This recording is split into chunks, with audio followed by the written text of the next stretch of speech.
Hi, me again with another random history fact. I'm excited about today's random history fact because it is about Henry V, who is my favourite monarch, and quite rightly so, the warrior king, and the 100 Years' War, which was actually 116 years long. The Victorians just decided that they would name it the 100 Years' War. For those of you who don't know, the 100 Years' War is my bag. I am doing a PhD on the subject. So yeah, this is my baby. Anyway, Henry V, most people know him as being immortalised by Shakespeare, known as the Great Warrior King. Very interesting guy. If you don't know about him and the Battle of Agincourt, definitely go and look it up, watch some YouTube videos. Super interesting.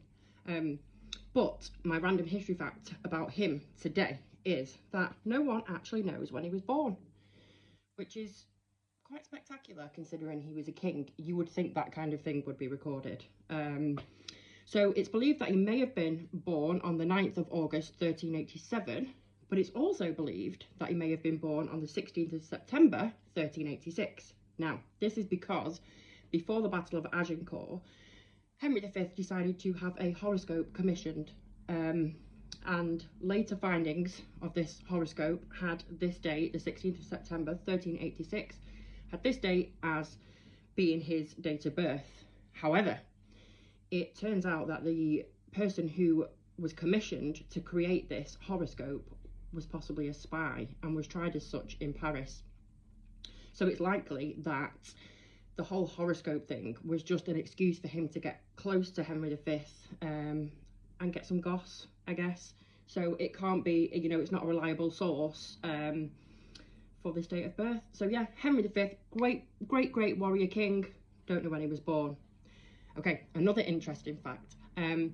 So in order to raise money for the French campaign, Henry V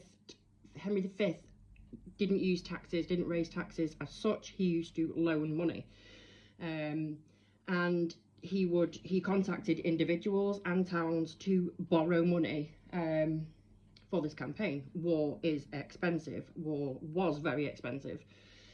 So each town would have to do their part to make up this amount that Henry had asked for. And thus each town would assess individuals for how much they could pay towards their town's part, even if it was just pennies.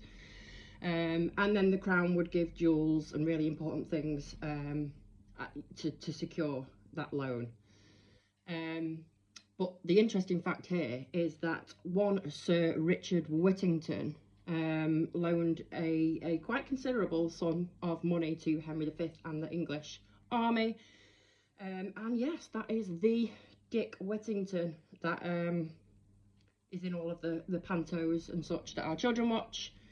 The Dick Whittington, who was the Mayor of London 3 times, was a very wealthy merchant, and he lent a considerable amount of money to Henry V for his French campaign.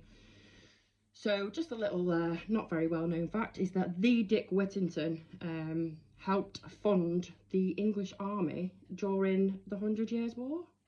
Who knew? Not me. Oh, and for those of you who are wondering, which is none of you, my jumper says, warning, may start talking about history, which is obviously not true. Anyway, have a good day. Love y'all. Bye.